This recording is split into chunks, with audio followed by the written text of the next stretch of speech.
the story of the Negro Leagues could have only happened in America. I oftentimes say that the Negro Leagues embodies the American spirit. So even though America was trying to prevent these great athletes from sharing in the joys of her so-called national pastime, it was the American spirit that allowed them to persevere and prevail. And I think that is why the story itself is so awe-inspiring, so compelling, because these men refuse to accept the notion that they're unfit to share in the joys of this beautiful game known as baseball. For every instance of adversity that you bear witness to, there is always this counter instance of how they rose above the adversity. And so that is what makes this story, I think, one of the most significant chapters in American history. It is America at her worst, but it's also America at her triumphant best because it incorporates everything that is great about this country, what the principles in which this country was founded on is embodied inside the story of the Negro Leagues.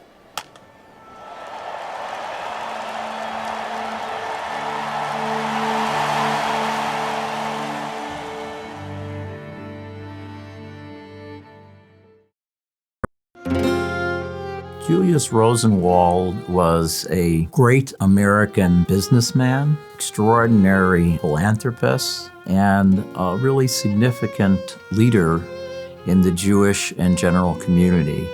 He was born in Springfield, Illinois in 1862.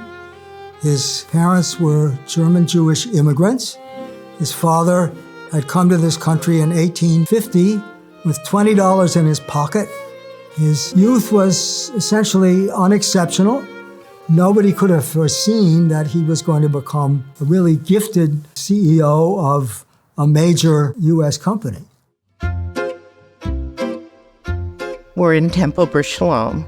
Julius Rosenwald's father and his uncle were both presidents of this temple, and Julius Rosenwald was bar mitzvahed at Temple Bris Shalom, which is the Jewish tradition of becoming an adult. Julius Rosenwald grew up across the street from Lincoln's family home. Lincoln was assassinated when Julius Rosenwald was 2.5.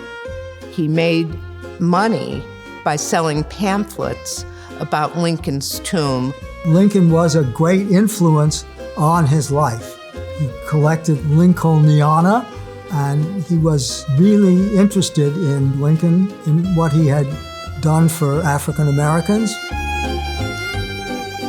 In 1885, he decided to open his own business in Chicago that manufactured lightweight summer men's suits, a niche market if there ever was one. And it was through that he met Richard Sears, who had started his catalog company in Minneapolis and then moved the business to Chicago in the early 1890s.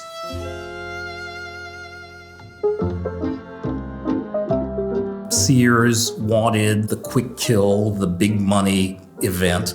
Rosenwald had a long game where Sears might have been flighty. Rosenwald was careful, very cautious. Sears was a brilliant marketer, but he didn't really know all that much about business. He would issue a page in the catalog for suits, and then he would sit back and wait to see whether the orders were coming in. He didn't have the suits on hand, and so he called up Mo Newberg, who was JR's boss at the time, who was in New York, and he asked Newberg who could he go to get very inexpensive men's suits. And Newberg said, well, the man you want is Julius Rosenwald, and he's right there in Chicago. And so that's how the two men ended up meeting. So when in 1895, JR and his brother-in-law decided to buy 1/2 of Sears Roebuck, he didn't really have to put much money down because Sears owed him the money for the suits. He started out as a vice president for haberdashery, if you will. In 1908, Richard Sears decided for a variety of reasons that he wanted to leave the company, and JR became president and CEO. Julius Rosenwald, although the chief executive, he ate with employees in the employees' dining room. He said people worked with him, not for him. He provided benefits, which was unheard of in his time, and that was where he found his success.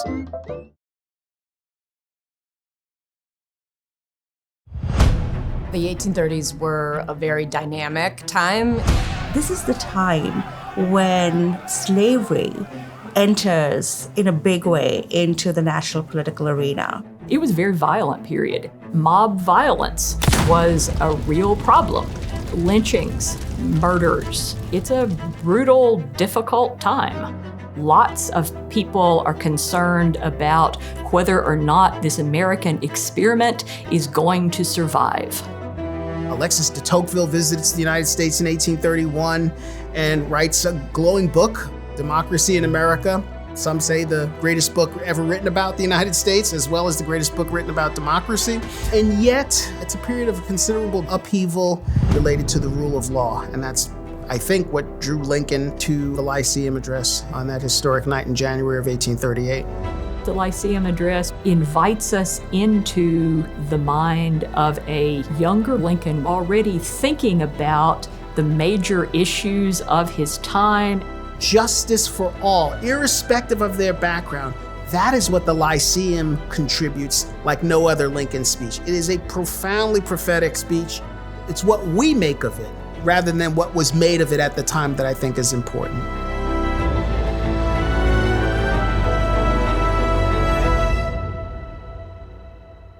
Abraham Lincoln was a self-educated lawyer. He was extremely ambitious.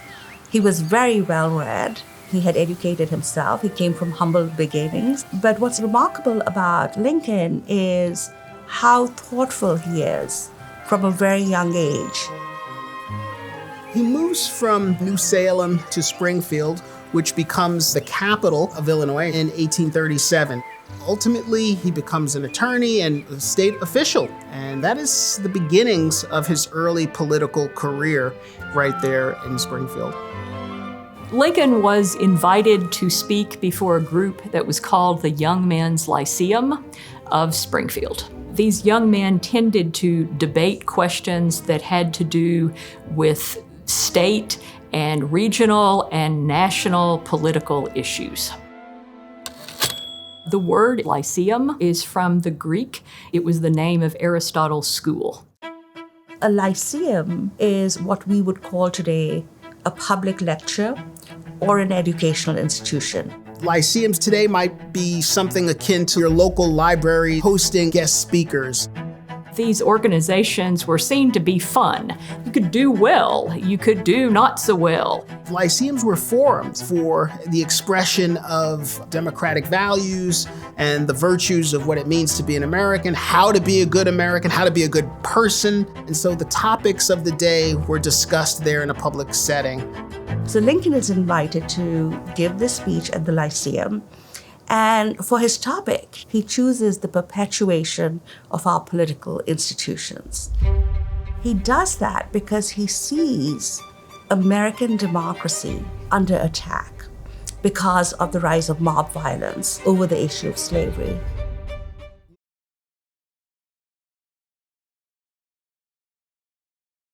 For us, the story is king. We allow the story to drive the decisions that we make. And for history, it means trying to make it relevant to the person who's standing in this space.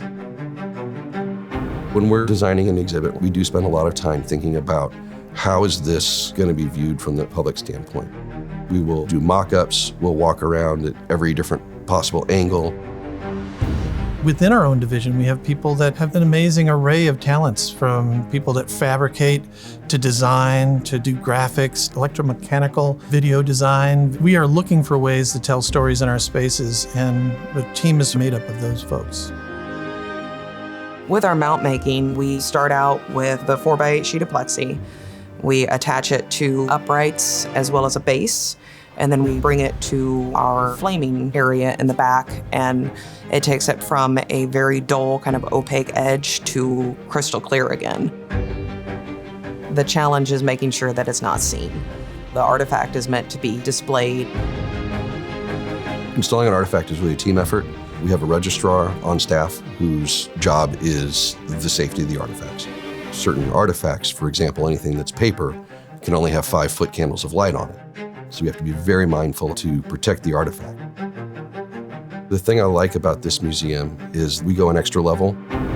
When the original designers were making the museum, their mantra was close isn't good enough. And I like the fact that we still hold that high standard. I think it's our responsibility to be meaningful. To a certain extent, the expectation of our patrons is that they're going to come in here and they're going to learn something. They're going to be engaged. The stories we tell have to be meaningful. So we again rely on our partners in-house, the researchers, to help us develop meaningful stories to tell. They have to be accurate, but they also have to mean something to people.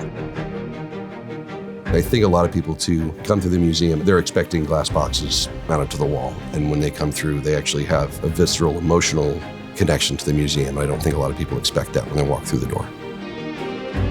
People are standing in the presence of something real, something authentic, something that makes a story come to life for them. It's worth the trip to spend a couple hours with Abraham Lincoln.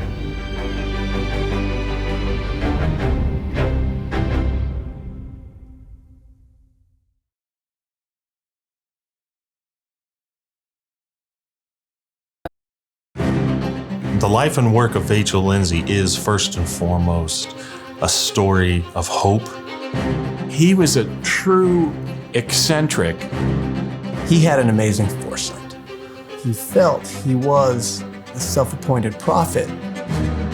Vachel Lindsay was, at one time, a household name. I think his greatest legacy is encouraging us to look at art in a new way. He was in complete rapture about words and the power of words. He also strives for no less than to be the salvation through art for all of us. It's a bold endeavor.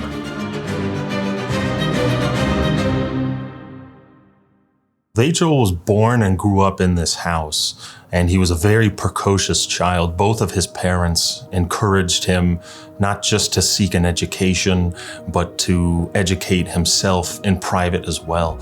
This house, every wall was lined with books. There were books stacked up on every table, and Vachel read every single one of them. This house doesn't just tell the life of Vachel Lindsay, but it tells the life of a very extraordinary family. This is not a rich family. This is not the great mansion on the hill, but this is a substantial, comfortable, upper middle class, cultured family. When Vachel was growing up in this house, this was full of people coming in and out. Not only was Doctor practicing from this house, but Kate, Vachel's mother, was also the founder of several civic organizations, so there were always people in and out of this house. One of Dr. Lindsay's specialties was obstetrics, and of course we all know that babies arrive all times of the day and night, so Dr. Lindsay had to be ready at any time if he was needed. Dr. Lindsay was a little concerned that if his bedroom was on the upper level of the house, where it traditionally would have been, that he wouldn't hear someone who needed help. So the Lindsays made one of the parlors on the first floor into their master bedroom. We also have the parlor and the library itself on the other side of the entry hall, where the Lindsays would entertain their guests. The oil paintings on the walls are all Kate's. She painted a number of them right inside the dining room, actually. When Vachel was about 13, his parents would have taken him to the Columbian Exposition in Chicago. According to his sister Olive, they did spend a lot of time looking at the art exhibits that were there, and that probably inspired his work as an artist. He was also greatly influenced by some of the civilizations of the past. He was particularly interested in ancient Egypt. He was interested in China. He was interested really in studying different groups of people from all over the world, learning about different cultures. The Wedding of the Rose and the Lotus was inspired by the building of the Panama Canal. So the rose represents the west and the lotus represents the east. Vachel believed that combining the East and the West would make people appreciate each other's cultures more, and the world would become more at peace in this one huge united entity. Flags of the Pacific and the Atlantic meet Captain calls to captain. Fleet makes cheer with fleet. Above the drowned ages, a wind of wooing blows. The red rose woos the lotus woos the rose.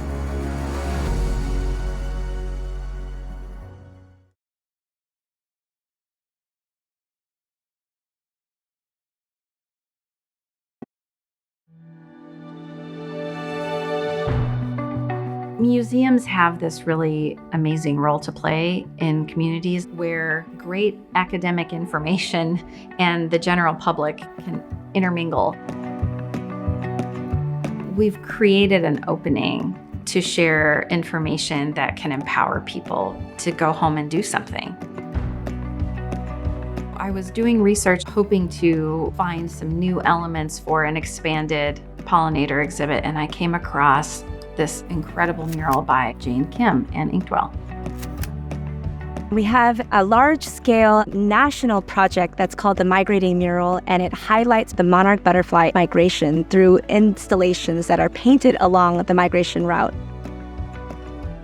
This project came about with Leah Wilson, the director of Kidzeum, reaching out to us to bring the monarch migrating mural to her museum. And so we are flanking 2 walls as you enter into the museum with a giant garden environment that represents the prairie state of Illinois. From there, we started planning, looking for grant opportunities. I connected with Scott Dahl from our visitor center, and he said he was working on a mural trail for Route 66. And I thought, oh, well, we have a mural project for you to include. My family's foundation, the MG Nelson Family Foundation, has supported Kidzeum pretty much from the start. This mural really was of interest to our foundation, especially my mother, Donna Nelson, because she has been really interested for years and years in the migration of the monarch, so that was kind of a perfect fit. The design is done by yours truly, but also in collaboration with our partners. So Leah connected me to the right people, such as 3B Natives, who are the growers of native plants for this region. We sat down with her and talked a lot in detail about native plants, their importance. We were allowed to have some input, some feedback, and the star was born. We came out here in December and experienced Springfield in the middle of the winter. And so that actually really set the tone for wanting to create a vibrant and alive space all year round. The scale is really important. So when you walk in, you're feeling insect-sized. The colors are heightened and powerful. It's just really a jewel of the street. This is Adams Street. We collectively refer to ourselves as the Adams family. We all feel some collective ownership in it, that it's part of the district and part of the family. Springfield has gone through ebb and flow of its downtown. We're not seeing as much traffic as we would like. The mural can breathe some fresh life into our neighborhood and downtown. We're expecting 1 million international travelers in 2026. And so to have this public art, it's going to be a new Route 66 attraction. As a science illustrator, I really put a lot of stock in telling accurate stories about the natural world. There's just a wealth of information in these murals, not just the monarchs, but all of the other great pollinators we have. It's so timely because less than 0.5% of all original prairies still exist. And the only way they exist is in old railroad right-of-ways and in old graveyards. We've lost so much habitat for native pollinators. We were hoping that by getting young people in, that we could help inspire them to just even pick a corner of their yard and put in some milkweed, and you never know what will show up.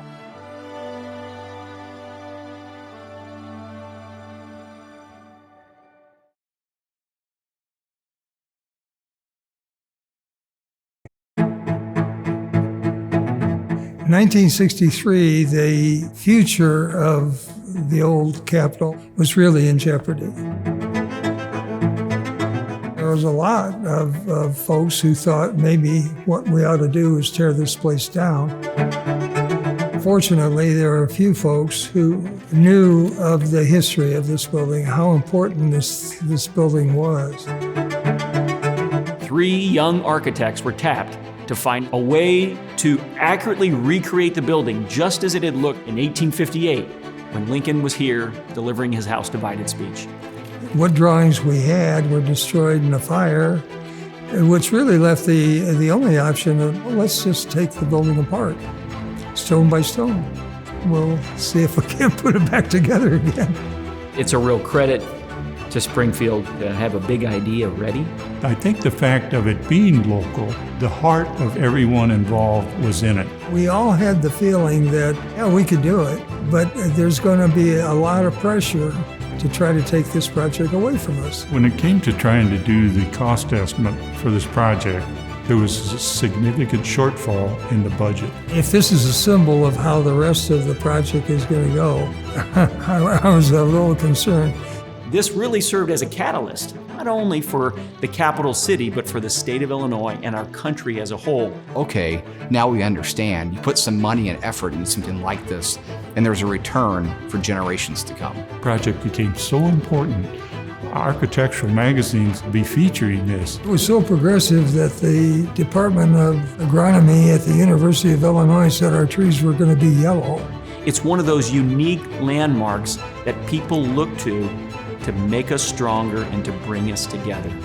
We were in the process of building a shrine. It's important for us to tell the story so none of us take for granted every day when we walk by this building that it's just here. It was drawn as a flat ceiling. In reading the Sangamon Journal, one of the stoves, I guess, gave off a lot of smoke, and the smoke rose into the dome. And he said, uh-oh, we have a dome. Oh, golly, that's a question. What would it be like if this project ever happened? I guess we'd never know, would we?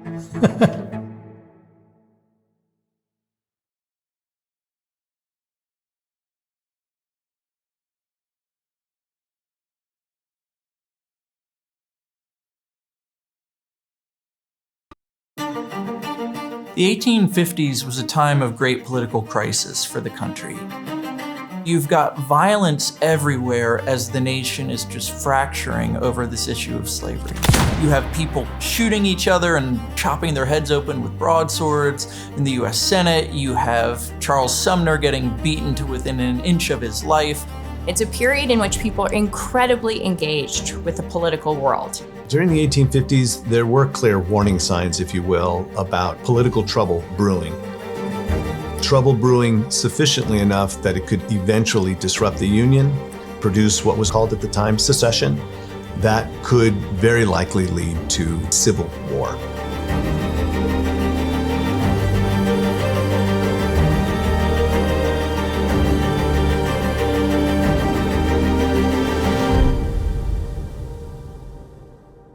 Lincoln was a lawyer. He was a very effective lawyer. He was a lawyer that did a lot of traveling in Illinois. He did what's called riding circuit, which meant he went from courtroom to courtroom throughout the state of Illinois. He is very well known in the state. He was known to be a conscientious, hardworking, deeply honest lawyer.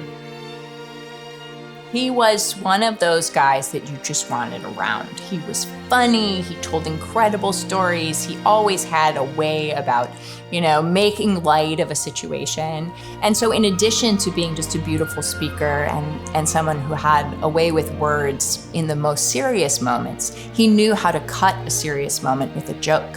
He knew how to make people feel more comfortable. As a lawyer dealing with these personal conflicts between individuals, he tries to often be a peacemaker, to get people to resolve their differences outside of court if they can, to settle without having to go through the expense and the burden of a trial. And so I think that idea of Lincoln as a peacemaker really influences the way he approaches politics later in life.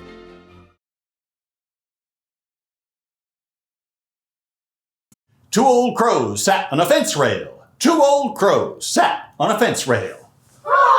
Thinking of effect and of weeds and flowers and nature's laws. Now one of them stuttered and one of them muttered, one of them muttered and one of them stuttered. Each one thought far more than he uttered. One crow asked the other crow a riddle. One crow asked the other crow a riddle. The muttering crow asked the stuttering crow, why does a bee have a sword to his fiddle? Why does a bee have a sword to his fiddle? Bee, said the other crow. Bee. Bee, bee, bee, bee, bee, bee, bee, bee, bee, bee, bee. Just then a bee flew close to their rail. Zzz. Those two black crows turned pale, and away those crows did sail. Why? Bee, bee, bee, bee, bee, bee, bee, bee, bee, bee. Bee, bee, bee, bee, bee, bee, bee, bee. Well done. Give yourself a hand. Good job, bees and crows.